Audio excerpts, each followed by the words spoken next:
Okay, so it's time for our second speaker, Associate Professor TS, Dr. Muhammad Helmi Norman. Dr. Helmi is an Associate Professor of Digital and Futuristic Education at the Faculty of Education, University Kebangsaan Malaysia, or National University of Malaysia. He currently serves as the Deputy Director for Instructional Technologies at UKM and is an Apple Distinguished Educator. He consults on educational technology transformation at higher education level for the Ministry of Higher Education, and at school level with the Ministry of Education, and at Apple Southeast Asia. So I'd like to welcome Dr. Helmi to present his talk called Unleashing the Power of Generative AI in Teaching and Learning for Higher Education. Over to you, Dr. Helmi. Thank you, Natasha. All right. Okay, so let me share my slides and I'll kick off. All right. Okay. So thank you very much, everybody. Associate Professor Leven and Professor Surin and everybody at Temple. I think excellent job in organizing this. And also the host, University Malaya, Singapore Management University, Wayne, Mahidol, and University Brunei Darussalam, and also my fellow panelists. Awesome! It's an honor to be with you guys, and yeah. So let's kick it off.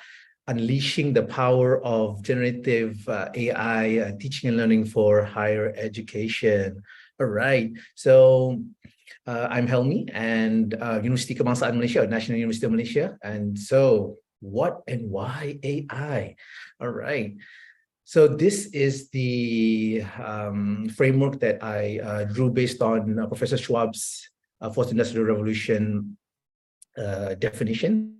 So he states that from the World Economic Forum. So he states that it's the 4R is the transaction between physical, digital, and biological worlds. So physical, technologies, including autonomous cars, drones, robots, and digital world, metaverse, VR, AR, and then in the biological world, synthetic biology, wearables, brain EEG, you name it, right? A lot of advancements of technology, and these worlds intersect to become 4R.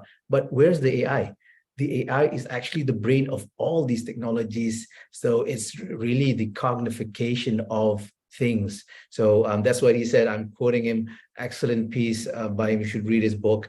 And so today we'll be talking about digital world of 4R, and specifically the popular or trending viral generative AI. Now we're talking about that. So here is the transformative diagram of AI, and then specifically I tapped into generative AI, and it stated that these themes will be related to generative AI, health and healthcare, future of media and sports, future of computing, education, skills, and learning. Now we're going to talk about that today. Future of work, economic progress, arts and culture, and also civic participation. So again, this book, UNESCO released this in 2021 before this ChatGPT and everything, but it's excellent piece of book. I think you should have a look at this guideline if you're looking to develop some policies on AI.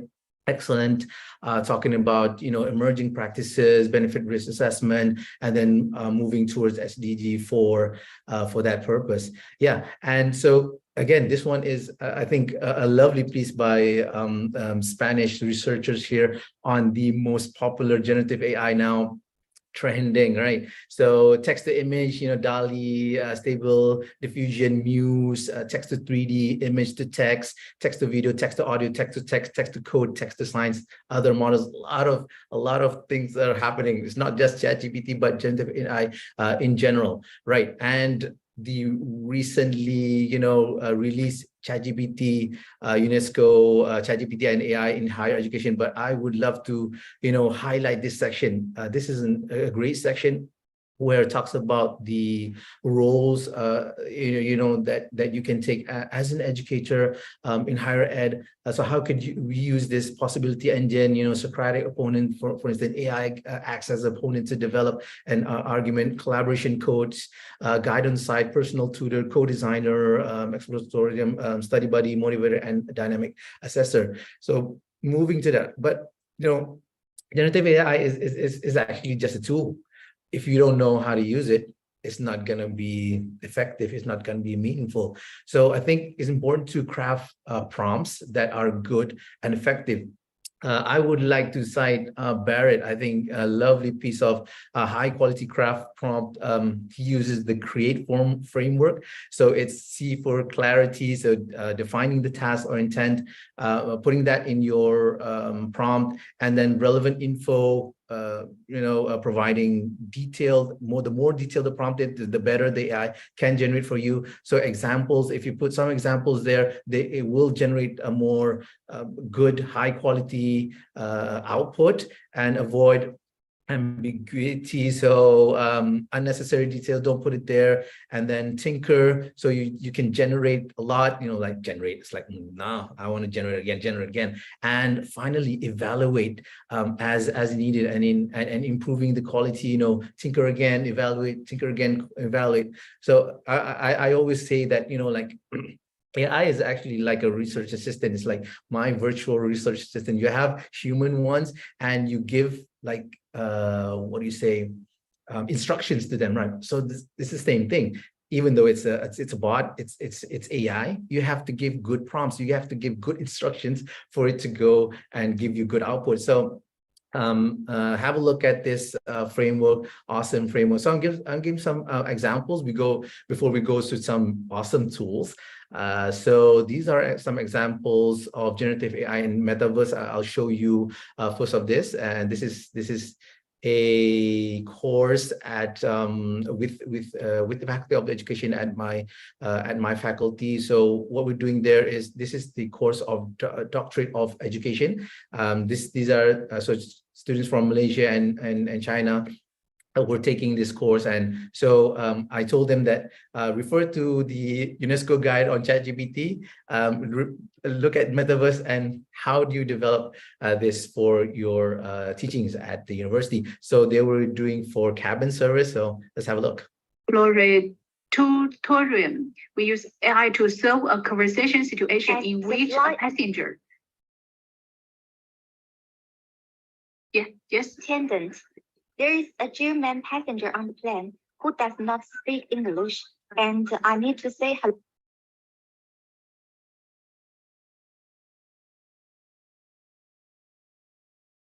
hello to him. What should I say? Guten Tag. It means good day or hello in German. As a flight attendant, there was a German passenger on the plane who did not speak English and needed to be asked where his seat was.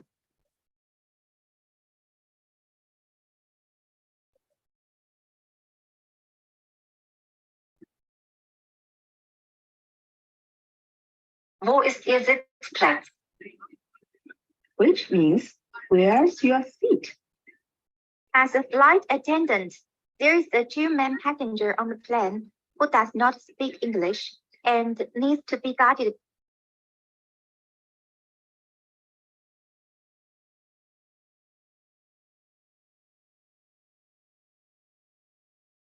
to her seat. What should I say? Darf ich Ihre Bordkarte sehen? All right, so the video is long. So anyway, I'm just showing you how you link the ChatGPT, metaverses, VR, AR, all this emerging technologies into that, and actually we can use it for very powerful instances. Here you can see language learning happening, and in terms of communication. I don't know how to speak German, but okay, now I know a little bit of German. Okay, and now looking to ChatGPT and AR game development. So this is a recent project with Malaysian Development Corporation. So we teamed up with MDEC, and also this one was a course. Well, it's actually a program for school students, and this is the game developed. And look at what I did with ChatGPT and AR games. And this was only developed with an iPad. Let's have a look.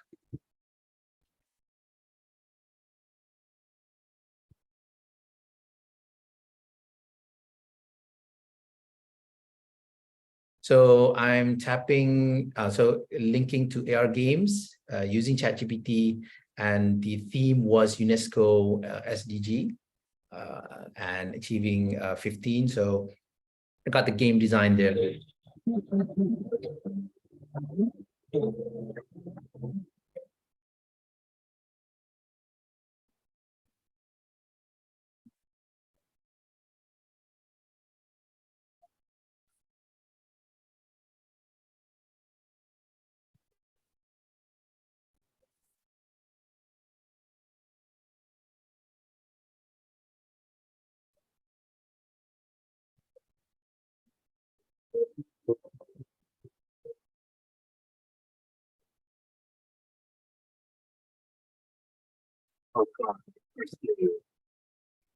Going out to become nature.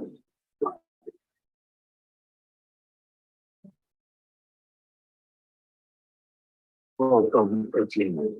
Thank you for coming to a new nature garden. We have a page making for you. You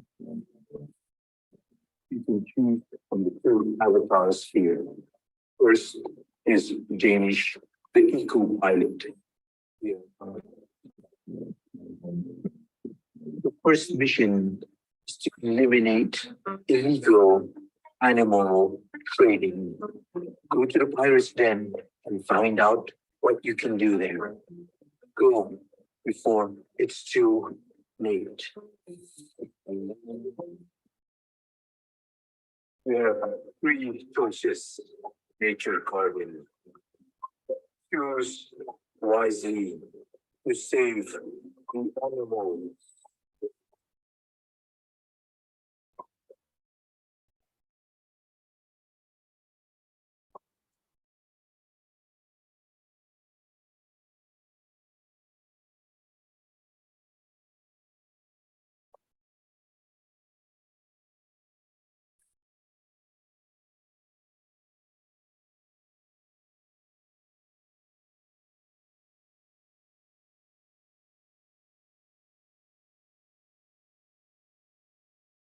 Martin, you see, we have made the wrong decision and the animals have died. No. Right, no, okay, so I'm acting there. Anyway, so that was created again using an iPad. But what I wanted to show there is actually there's a lot of things that we can do. I had no idea. It's like, oh my God, what I'm going to do. And I started to use ChatGPT and it brainstorm. Of course, the design is co-created by me and ChatGPT. But again, where to put that and actually designing the game was me. So this is the shift that we want to show you on how to use ChatGPT in a positive way, in an ethical way, as the first speaker was talking about. Yeah. All right. So now, very exciting, a guide for professors, tools for teaching. So I've mashed up a what do you call it, a Padlet, okay, for you, so you can scan this quickly, and I'll paste it later in chat. So just go to https bit.ly, so bit.ly/Auntepel 2023, and you'll get some awesome stuff there. Okay, so I'm going to show you. All right, so this is it. This is the guideline, the Padlet. So I've put it on the left there, resources, and Asen is coming out with the guideline soon. Some prompts there. Let's go to have a look at po.com. Not gonna discuss ChatGPT anymore, but po.com.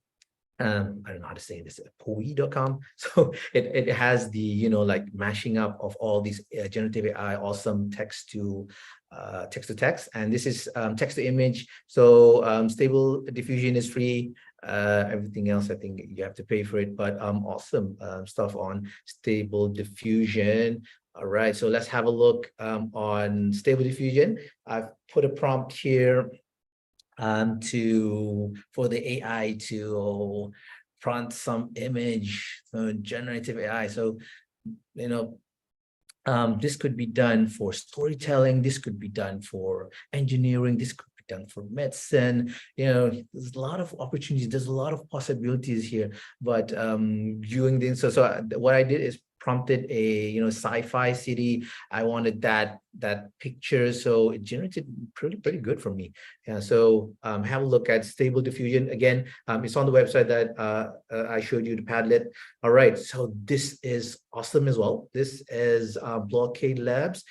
This is text to 360 images. So what I did is prompted for, I think, a beach in tropical beach or beach at night at with corals, I think. So and here you can see here the digital painting. You can change that, and actually this is a skybox. You can plug this in skybox environments.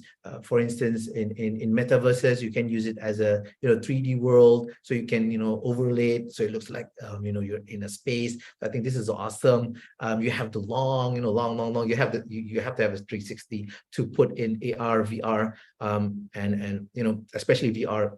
When you put the goggles on, you feel immersive. So these are good or interesting platforms for that. Okay, so moving on. So Edu8. So this is awesome as well. Text to lesson planner, or like generating a course syllabus. I was like, oh, this is so awesome. And I put here, create a course on metaverse. So I prompted this in this generative AI, and it magically plays the lesson for me. So look at how we can do. Of course, we are the experts. The AI again is a research assistant for me. So it gives me quick access, and of course I'm not gonna like, I can copy this, but it's called plagiarism, right? So we copy or we use this as a prompt for good brainstorming, and then maybe some other AIs mash it up and it becomes ours. So I think it's the same thing if we look at examples that are out there, and then we sort of take 5 or 3 out of them, and then like refine, so it becomes ours. So that's the thing that we want to teach teachers, educators, students, to not or use this ethically. Yeah. So elicit. Let's have a look at elicit. So this is tools for research, just now tools for teaching, but this is awesome as well. I've tried this, and I try to put so it generates a literature review, systematic literature review. So I was like, oh my God, this is so awesome. So I was prompting it in mobile learning or mobile learning, wherever you're from, right? Mobile learning or mobile learning in Malaysian schools from 2010 to 2023. So in a split second, I was like, oh my God, oh, this is so awesome. And and you could generate the systematic review like magically and within a few seconds. Well, again, the AI is not perfect yet, but I think it's going there, it's moving there. Excellent stuff.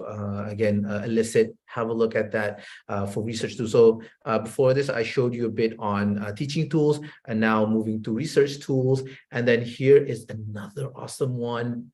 This is called Connected Papers. So it's text to article visualization. I love this one. So I put on prompted metaverse, and then just click the Connected Papers. And I wanted to have a look at this one. So all these connected papers, AI generated for me, and I was like, oh, this is so awesome. And you could easily create papers after and again, if we're looking at a negative, it will become negative. But if we look at AI, generative AI from a positive side, it will really help me. And again, our virtual RA at my disposal. Awesome stuff by Connected Papers. Okay, so I think to recap, what's next for generative AI? Actually, we are in Malaysia. We are working with all the universities in the Malaysian e-learning council for higher education, which I'm a part of. We actually came up with the framework for AI, and we're developing a guideline for AI in higher education. Okay, hopefully it'll come out soon. But yeah, of course, I think the key point here is to look at governance of generative AI at institutional, national, regional, and international levels. I think if our Temple would have a go on generative AI, have a guideline, I say awesome. It will be like awesome stuff, right? I know ASEAN is coming out with 2024. We'll have a look at that, and then we'll see the gaps there, and fill it up, right? Policy guideline development support system, of course, is important to understand that, and stakeholder involves. We have to, of course, make administrators and support staff understand about ChatGPT as well. It's not just about educators and also learners. So we have to have that as well. And teaching and learning. So of course, moving to pedagogical design, delivery. Of course, before this, it was like, how do we, design for online learning? How do we design for this? Now it's like, how do we design for metaverse? And I was like, now is the era of like, how do we design for generative AI? So it's very exciting, of course, daunting as well. A lot of opportunities and also threats. So learning design and delivery, of course, assessment and evaluation involving educators and learners. Of course, again, this is very important, integrity and ethics, looking at academic integrity, learning ethics, research and publications, and of course, finally going for training and professional development of generative AI, looking at AI literacy, generative AI tools, and of course, all the stakeholders involved. So my final, this is the quote from ChatGPT. So I was like asking, give me a quote for my talk today on AI in higher education. This is what ChatGPT told me. I was like, oh my God, so awesome.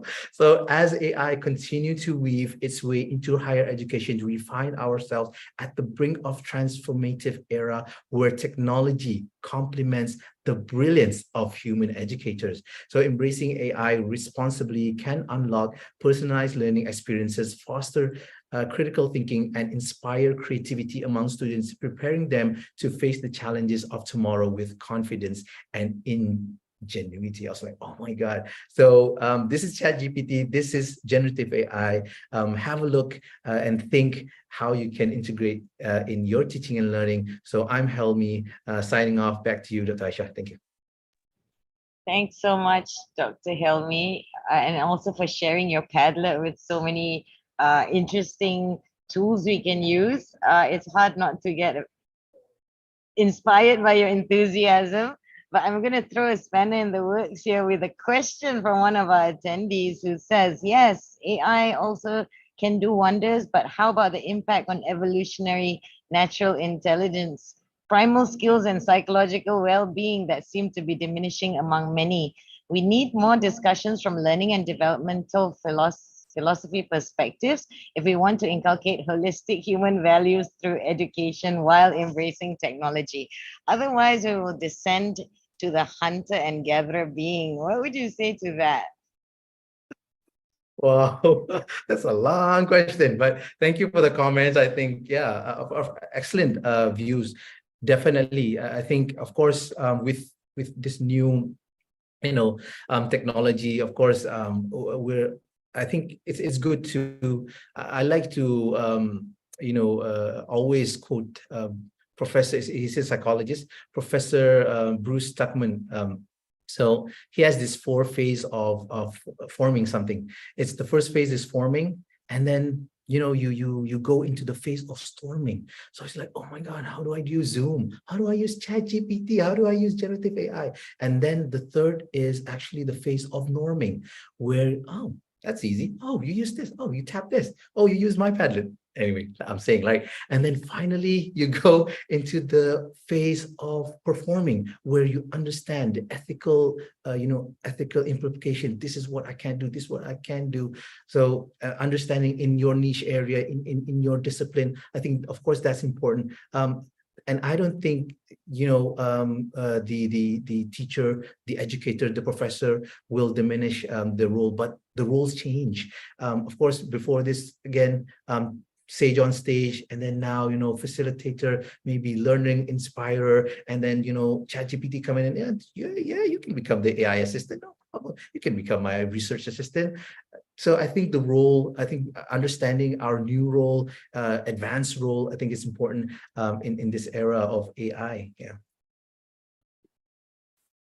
Thank you, Dr. Helmi. You mentioned research, so I'm gonna move on to a question we got in YouTube, and it's from Siti Nur Soleha Harun, and she asks, is the citation list produced by ChatGPT, is it reliable to use in research?